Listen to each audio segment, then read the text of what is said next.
नमस्कार मंडळी. यूट्यूबवरील अमृताचे डोही या माझ्या कार्यक्रमामध्ये मी संध्या सप्रे तुम्हा सगळ्यांचं स्वागत करते.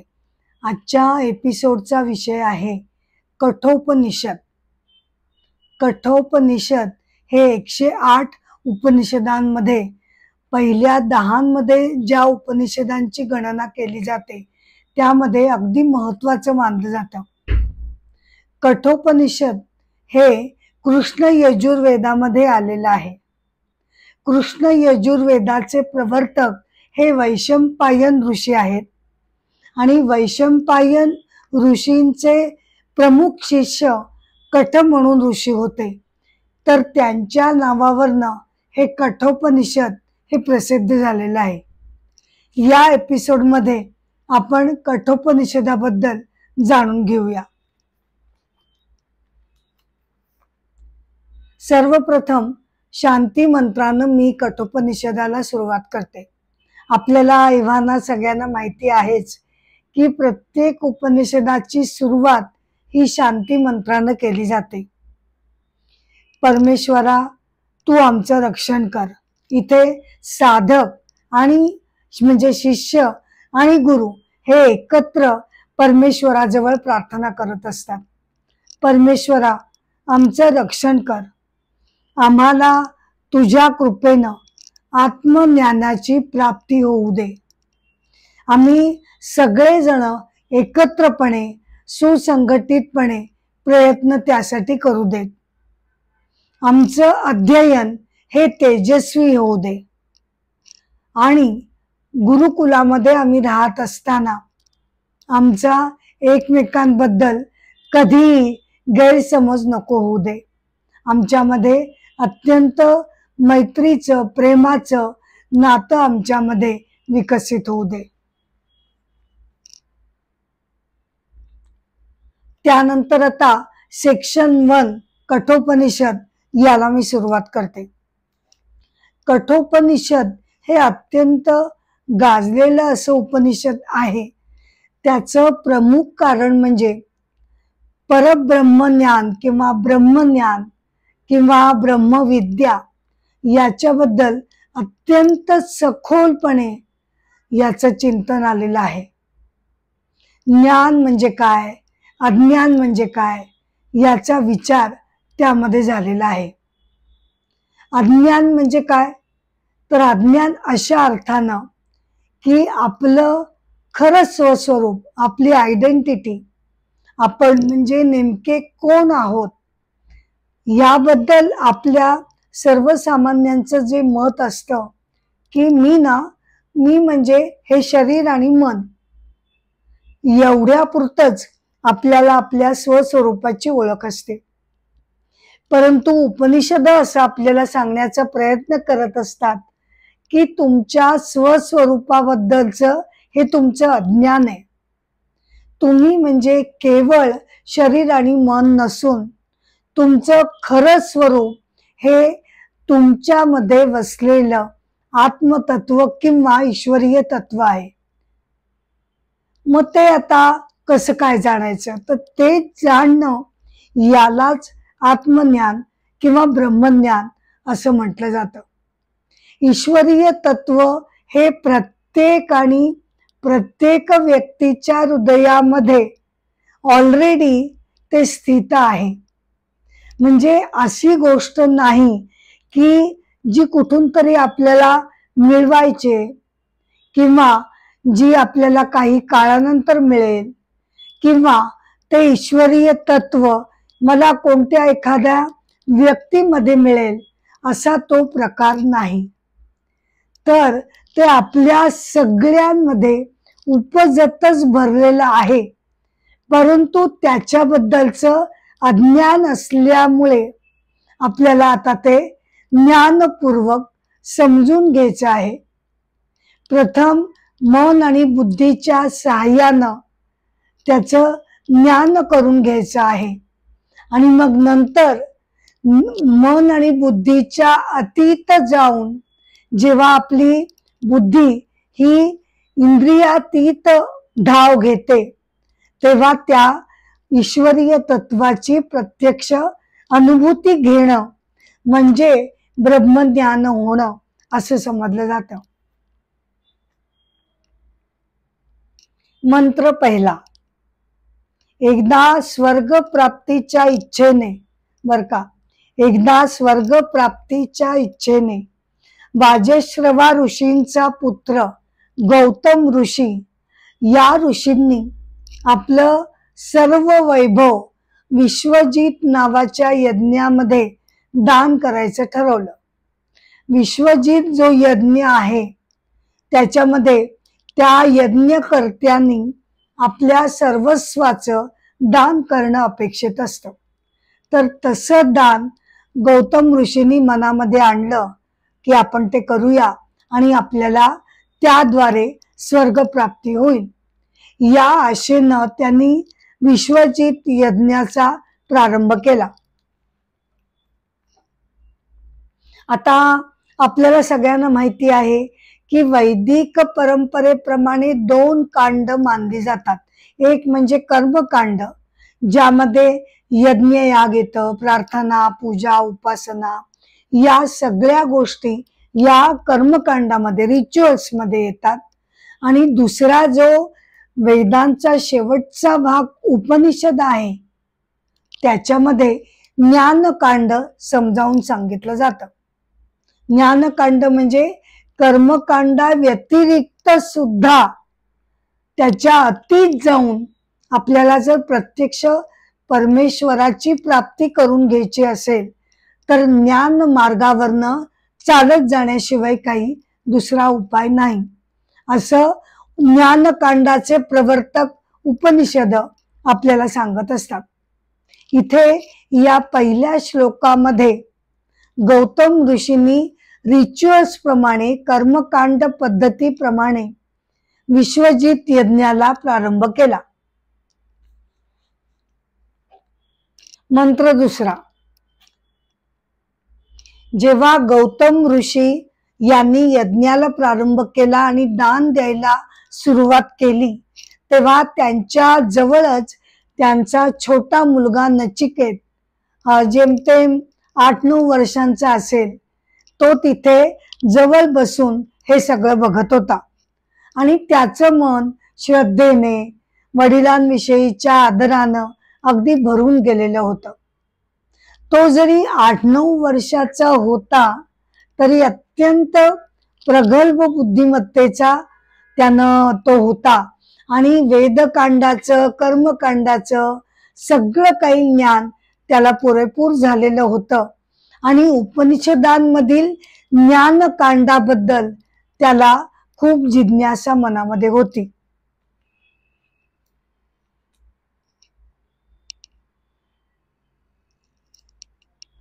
मंत्र तिसरा. यज्ञामध्ये गौतम ऋषी ज्या गायी भेट म्हणून, दान म्हणून लोकांना देत होते त्या गायी कशा होत्या तर बऱ्याचशा त्यातल्या गायी या कृश झालेल्या होत्या, वृद्ध झालेल्या होत्या. आणि अशा दानामुळे आपल्या वडिलांना उच्च प्रतीची गती प्राप्त होईल का अशी शंका बाळ नचिकेताच्या मनामध्ये आली. कारण त्याचा वेदशास्त्रांचा अभ्यास हा गाढा होता. मंत्र चौथा. नचिकेताने वडिलांना विचारलं की पिताश्री, या यज्ञामध्ये सर्वस्वाचं दान द्यायचं असतं असं मी ऐकलेलं आहे, तर मी सुद्धा तुमचं सर्वस्वच आहे.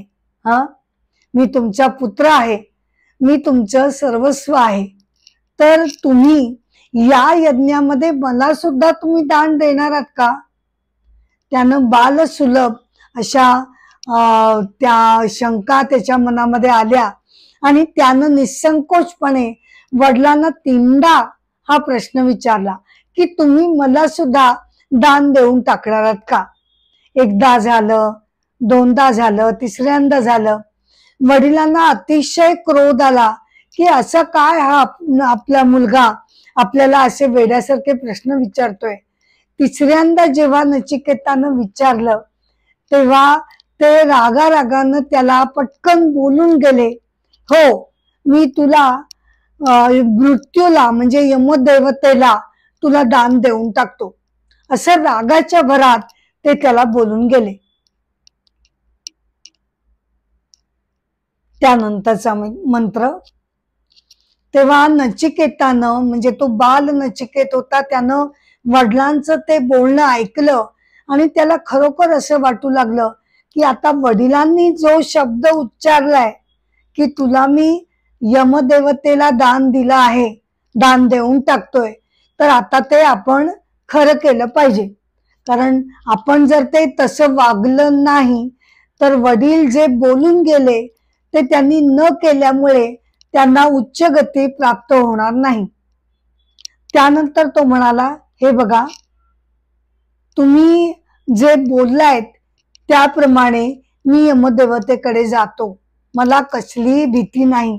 मी हे जाणलंय की मनुष्य एखाद्या रोपाप्रमाणे जन्माला येतो, काही काळ राहतो आणि काही कालानंतर ते रोपटं नष्ट व्हावं, तसं मनुष्याचं जीवन नष्ट होऊन जातं. एवढं क्षणभंगूर विनाशी आयुष्य आपल्या सगळ्यांना मिळत असतं. मग मी त्याची लालसा का धरावी? मी जो शब्द दिलाय त्याच्याप्रमाणे धर्माने मी का वागू नये? मी अधर्मानं का वागावं? असं त्यानं विचारलं. तेव्हा नचिकेतानं हे प्रश्न त्याला वडिलांना विचारले आणि त्यानं त्यांचं काही न ऐकता यमदेवतेच्या घरी हा बाळ नचिकेत जाऊन पोचला. मंत्र 7वा, वडिलांशी वाद घालून त्यांचं न ऐकता नचिकेत यमाच्या घरी गेला. तेव्हा यमराज तिथे नव्हते. त्यांची वाट बघत दरवाजाजवळ नचिकेत 3 रात्री काही खाता न पिता तिथे उभा राहिला. यमराजांची वाट बघत तो तिथे उभा राहिला. मंत्र 9वा, यमदेव तिकडे घरी परत आले. त्यांना कळलं की नचिकेत आपल्यासाठी 3 दिवस वाट बघतोय. तेव्हा यमदेव त्याला म्हणाले, हे बालका, माझ्या घरी तू 3 दिवस राहून सुद्धा तू अन्न काही घेतले नाहीस आणि त्यासाठी मी आता तुला त्याच्या बदल्यात 3 वर देणार आहे. तुला जे काही हवं असेल ते तू मागू शकतोस बर का, यमराज नचिकेताला म्हणाले. मंत्र 10वा, नचिकेत म्हणाला, हे देवा, तुम्ही मला 3 वर दिले आहेत, तर पहिला वर मी तुमच्याकडे असा मागीन की माझे वडील माझ्यावर खूप नाराज झालेले आहेत. त्यांचं न ऐकता मी तुमच्याकडे आलेलो आहे आणि त्यांचा माझ्यावर क्रोध झालेला आहे.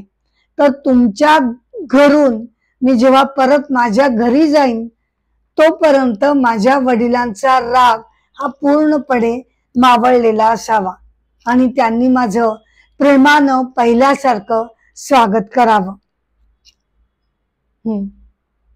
म्हणजेच नचिकेत जरी वयानं लहान होता, बालक होता तो, तरी सुद्धा जणू काही त्याला अगदी पूर्णपणे आत्मज्ञान झाल्याची खूण त्याच्या वागण्या बोलण्यातनं आता दिसायला लागलेली होती. त्यानं स्वतःसाठी काही न मागता सर्वप्रथम आपल्या आईवडिलांचा त्यानं विचार केला आणि तो वर त्यानं यमराजाकडे मागून घेतला.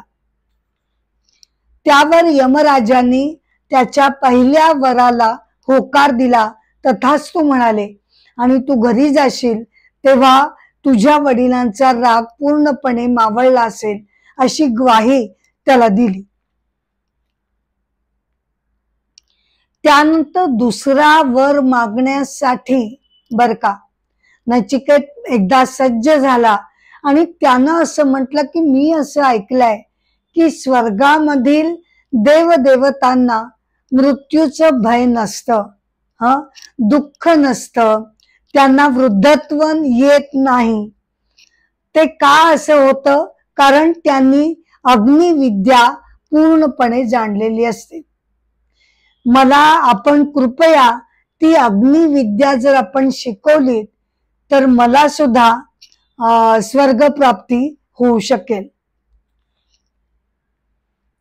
नचिकेताचा असा उद्देश होता की अग्निविद्या साक्षात यमराजांकडून शिकून घेऊन ती घरी गेल्यावर लोकांना आपण शिकवावी. म्हणजे प्रथम आई वडिलांचा विचार, मग त्यानंतर समाजाच्या कल्याणाचा विचार त्यानं केलेला आहे. तेव्हा यमराज म्हणाले, अग्निदेव हा सगळ्या ब्रह्मांडाचा आधार मानला जातो. आणि मग यमाने नचिकेताला अग्निविद्येचं तंत्र समजावून सांगायला सुरुवात केली. त्या विधीमध्ये विटा कशा कुठे लावायच्या वगैरे सगळ्या ज्या तांत्रिक गोष्टी होत्या त्या त्यांनी नचिकेताला समजावून सांगितल्या. आणि त्या सांगून झाल्यानंतर नचिकेतानं आपण त्यातलं काय ग्रहण केलं हे त्यांना सांगितलं.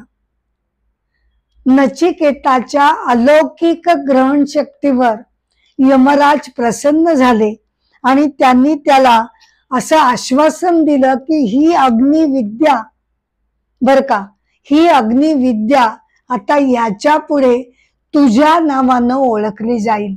नचिकेत अग्निविद्या असं त्याला म्हटलं जाईल. आणि एक रत्नहार त्याला भेट म्हणून दिला.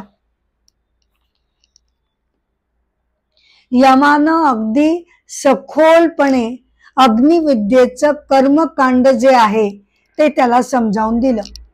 यमानं सांगितलं की ही अग्निविद्या जो कोणी 3 वेळा करेल आणि 3 गोष्टींशी तो जेव्हा जोडला जाईल आणि त्याची 3 कर्तव्य तो व्यक्ती जेव्हा करेल तेव्हा तो जन्म मृत्यूच्या अतीत होईल. परब्रह्म निर्मित हे जे अग्नितत्व आहे त्याचं अग्नितत्वाचं जे तेज आहे हे जो कोणी जाणून घेईल तो जन्म मृत्यूच्या साखळीमधून तो मुक्त होईल. आता 3 वेळा करणं म्हणजे काय, तर 3 वेळेला यज्ञ करणं असा त्याचा अर्थ होतो. तिघांशी एकरूप होणं म्हणजे काय, तर माता पिता गुरु या तिघांचे व्यक्तीनं आशीर्वाद घेणं. नंतर 3 प्रकारचं ज्ञान साधकानं घेणं अपेक्षित आहे. कोणतं कोणतं, वेद, नंतर श्रुती आणि शास्त्र. 3 कर्तव्य साधकानं करायला हवीत असं जे यमराज सांगतायत ती कर्तव्य कोणती, तर दान धर्म त्यानं करायला हवा. त्यानं वेदशास्त्राचं अध्ययन करायला हवं आणि यज्ञयाग हे कर्मकांड त्यांनी करायला हवेत.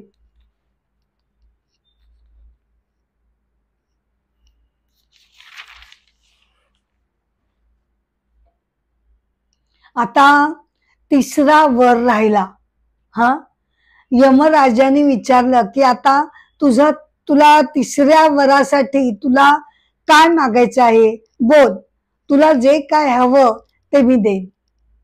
तेव्हा नचिकेतानं असं म्हटलं की असं म्हटलं जातं की मृत्यूनंतर म्हणजे व्यक्तीच्या मृत्यूनंतर काही जण असं म्हणतात की जरी मृत्यू झाला तरी तो केवळ स्थूल शरीराचा मृत्यू होतो, ती व्यक्ती नष्ट होत नाही बर का. तर काही जण असं म्हणतात की तो नष्ट होतो.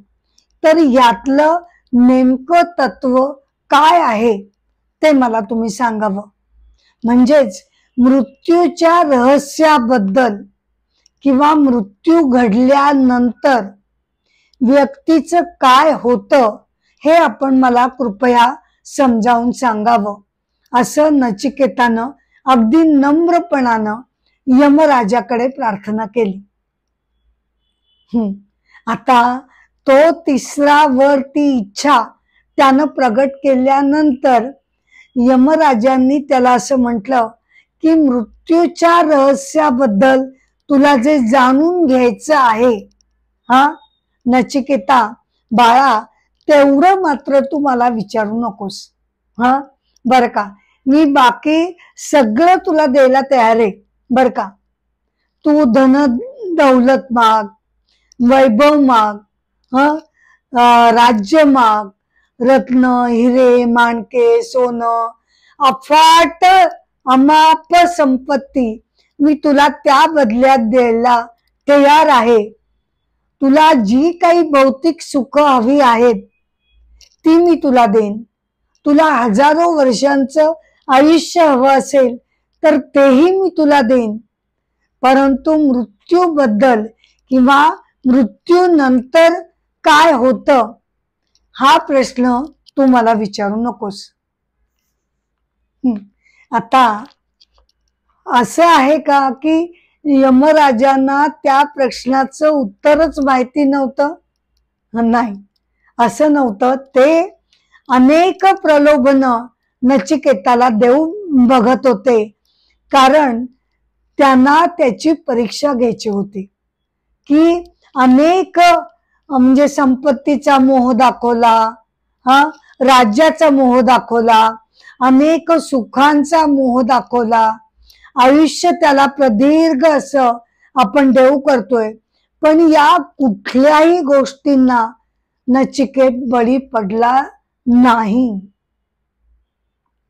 त्यांना हे जाणून घ्यायचं होतं की हे जे आत्मज्ञान आहे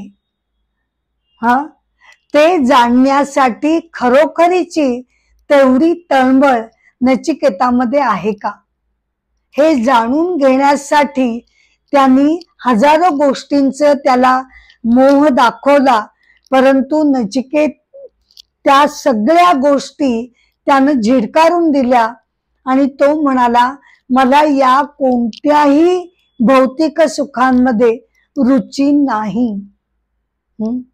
कारण भौतिक जगतातील ज्या ज्या गोष्टी तुम्ही सांगतात त्या विनाशी आहेत.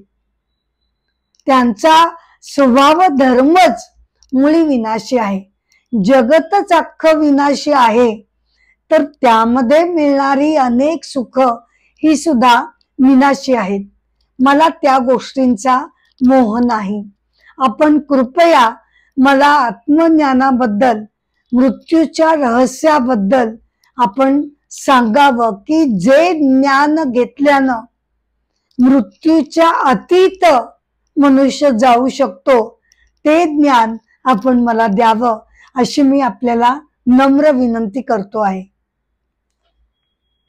यमराजांनी त्याची कठोर परीक्षा घेतली खरी, पण नचिकेतांनी त्या परीक्षेमध्ये सगळ्या मोहांना दूर सारलं आणि तो त्यांच्या परीक्षेमध्ये उत्तीर्ण झाला. यमराज त्याच्यावर प्रसन्न झाले आणि त्यांनी या अलौकिक बुद्धिमत्ता असलेल्या तेजस्वी बालकाला आत्मज्ञान देण्याचे ठरवलं. आता इथे कठोपनिषद या एपिसोडचा पहिला भाग मी इथे समाप्त करते. अर्थातच मी तुमच्या भेटीला येणारच आहे. पुढच्या भागामध्ये कठोपनिषदाचे पुढचे काही भाग आपण बघूया. एपिसोडचा शेवट करण्यापूर्वी मी तुम्हाला सगळ्यांना मनापासून नम्रपणे विनंती करते की कृपया तुम्ही अमृताचे डोही या माझ्या YouTube वरील आध्यात्मिक चॅनलला लाईक करावं, शेअर करावं, सबस्क्राईब करावं, ही माझी नम्र विनंती आहे. नमस्कार.